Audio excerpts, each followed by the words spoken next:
Y voy a mostrarles, yo creo que una parte de las reliquias. eh, bueno, no, yo creo que mejor para la próxima. Ahorita ya se acabó el tiempo. Se nos fue. Bueno, no, voy a demostrar unos 5 minutos. Nada más una parte que sí me interesa que vean.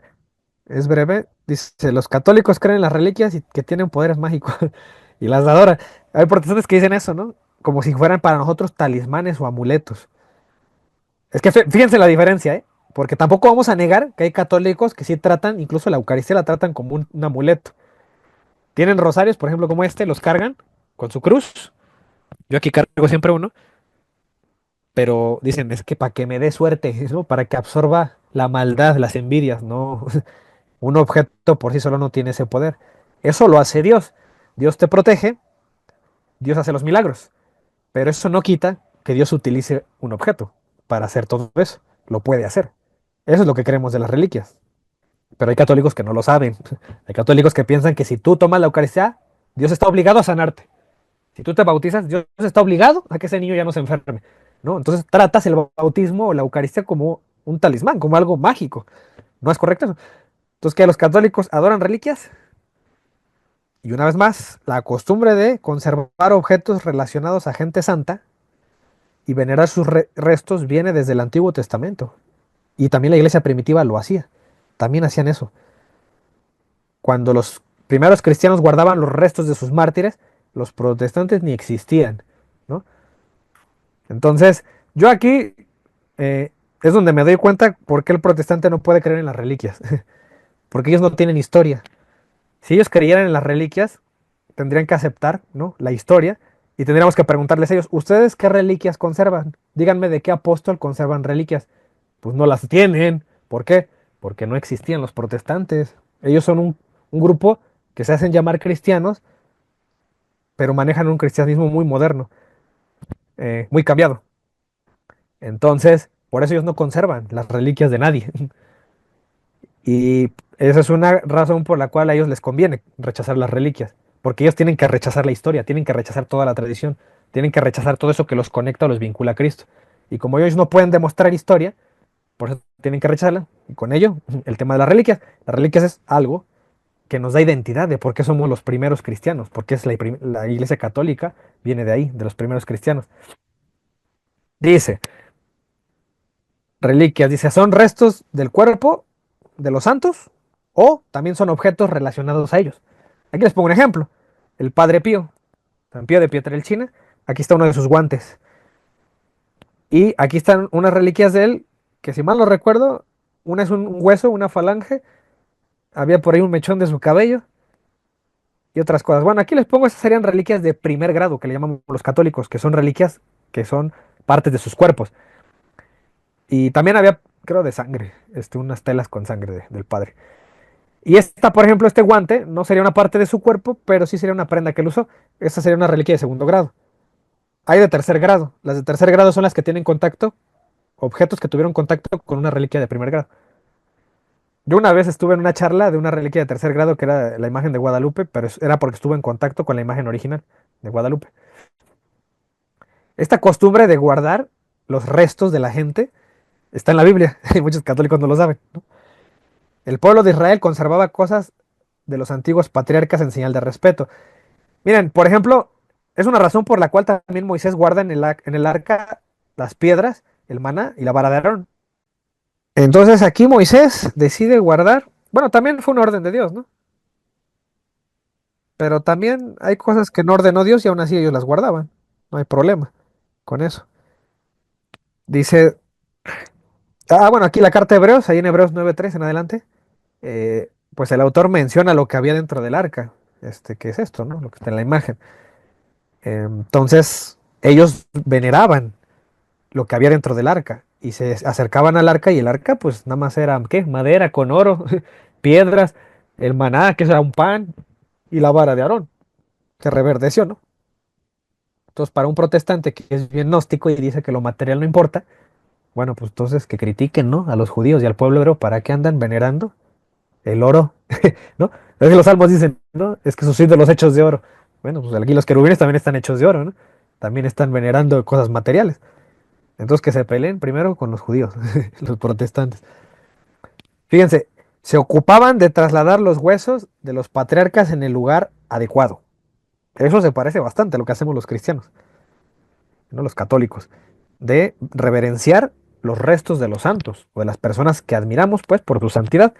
Por ejemplo, allá en Génesis, en el capítulo 50, dice, e hizo jurar José, acuérdense de José, que era eh, uno de los nietos de Abraham, ¿no? De las 12 tribus. Dice, Dios ciertamente os visitará y haréis llevar de aquí mis huesos, les dice. Y murió José a la edad de 110 años. Y lo embalsamaron y fue puesto en un ataúd en Egipto. Esos huesos de José luego se vuelven a mencionar ahí en el Éxodo 13 con Moisés. ¿Qué dice Moisés?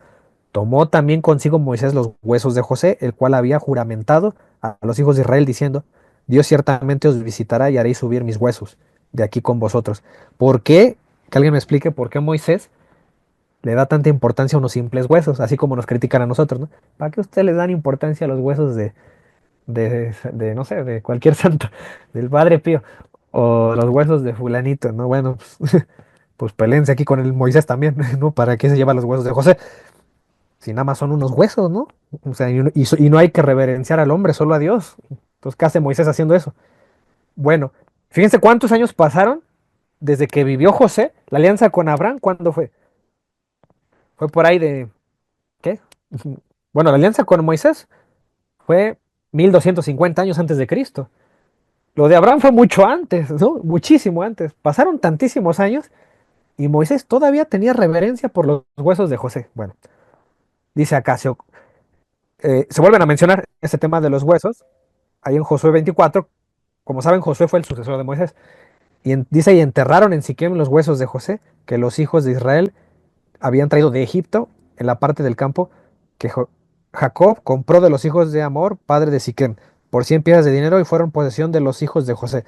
Ah, entonces lo trajeron a un lugar adecuado. ¿Por qué será? Porque lo reverencian, porque lo veneran. Nadie, vean aquí, nadie se preocuparía por los huesos de un simple mortal a menos de que sea porque lo veneraban, ¿no? Entonces, pues, veneraban también a sus difuntos ellos. Entonces, ¿por qué ahora los protestantes ya se desapegan de eso? ¿Quién sabe?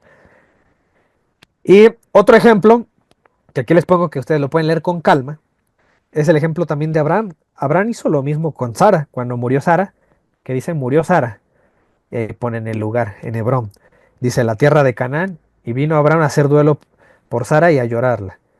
Y fíjense aquí que empieza a negociar Abraham para no dejarla en cualquier lugar. O sea, ya se murió Sara. ¿Qué dirían los protestantes? Pues ya se murió, muerto el perro, se acabó la sarna, ¿no? O sea, ya está muerto, ya no hay nada que hacer. Pero aquí parece que Abraham se preocupa por los restos de Sara. Le da importancia al cadáver. Y si forastero soy entre vosotros. Entonces aquí está de forastero Abraham.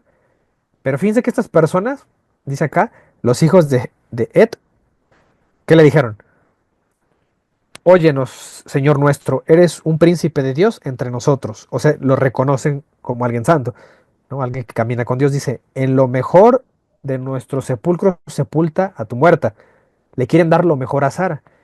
Sin embargo, Abraham insiste en comprar una tierra que está por ahí y pide pues que convenzan a este hombre de Efrón, dice hijo de Suar, de que le venda una parcela, un terreno ahí, para que ahí ponga a su mujer. Entonces ahí sepultó a Sara. Aquí el tema, lo interesante, es por qué Abraham se preocupa por los restos. Si ya se murió, ¿no? Los protestantes dicen que ya que importa el cadáver, los huesos. Entonces Abraham dice que no aceptó sepultar a su esposa en monumentos ajenos. Aunque le ofrecieron los mejores lugares, él dijo, no, yo quiero allá, en ese lugar. ¿Por qué? Dice, bueno, sino en su propia tumba, le hizo su propia tumba a Sara, ¿por qué? Pues para honrarla, porque le tiene una reverencia a su mujer. Incluso los huesos de un hombre santo, por ejemplo Eliseo, podían hacer milagros. Entonces aquí están los dos vínculos. Hay una veneración por los restos humanos de un santo y el otro vínculo es que esos huesos, si hay ejemplos en la Biblia, al menos este, donde esos huesos, aun siendo huesos y materia inerte, podían hacer milagros. Por ejemplo, en el segundo libro de Reyes, ¿qué es lo que pasó ahí? Y murió Eliseo y lo sepultaron. Entrando el año, vinieron bandas armadas de moabitas a la tierra. Entonces, después de un año ya estaba descompuesto Eliseo, ¿no? Y su cadáver.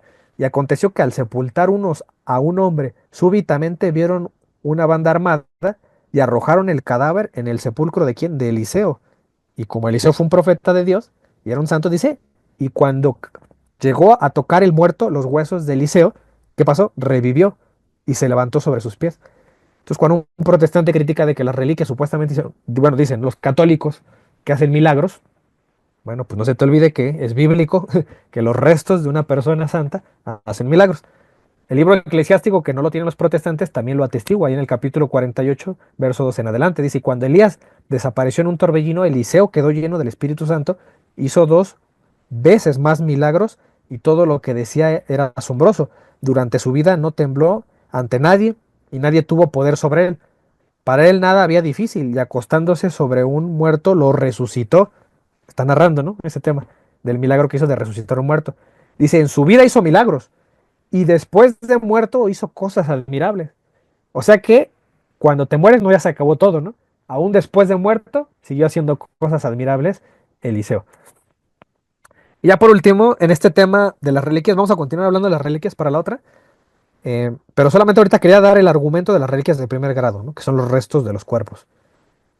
Vamos a ver después las reliquias de segundo grado, que ya son los objetos, y vamos a ver ejemplos en la Biblia de objetos que hacen milagros. Y lo dice así la Biblia, ¿no? Que es Dios a través de esos objetos, igual que aquí. Dios hace el milagro a través de los huesos de esas personas. Y miren aquí que dice, si recuerdan quién fue Policarpo, Policarpo fue el discípulo de Juan, el mismo que escribió el Apocalipsis, el mismo que escribió primera, segunda y tercera de Juan, el Evangelio según San Juan. Esa persona tenía un estudiante que se llamaba Policarpo de Esmirna y tenemos sus escritos. Y también fue discípulo, ¿no? También era compañero de Ignacio de Antioquía y compañero de Papías de Hierápolis. Todos ellos conocieron a Juan y fueron instruidos por Juan. Y Policarpo, a ver, cuando se murió, estamos hablando, ¿qué? Siglo primero, ¿no? Habla un documento ahí del martirio de Policarpo y menciona qué ocurrió ahí después de que, acuérdense cómo se murió Policarpo, lo quemaron vivo por andar ahí de revoltoso, ¿no? Por andar en esa secta que decían que eran los cristianos. Dice, el centurión pues, viendo la oposición levantada por parte de los judíos, le puso en medio y lo quemó según su costumbre. Y así nosotros, dice, ¿qué es lo que hicieron los primeros cristianos? Después recogimos sus huesos, que son mucho más valiosos que piedras preciosas y que oro refinado, y las pusimos en el lugar apropiado. ¿Qué significa esto? Que esa costumbre de tomar los huesos de alguien importante y ponerlas en el lugar apropiado, lo mismo que hizo Abraham, lo mismo que hizo Moisés con los huesos de José, lo siguen haciendo los cristianos, los primeros cristianos.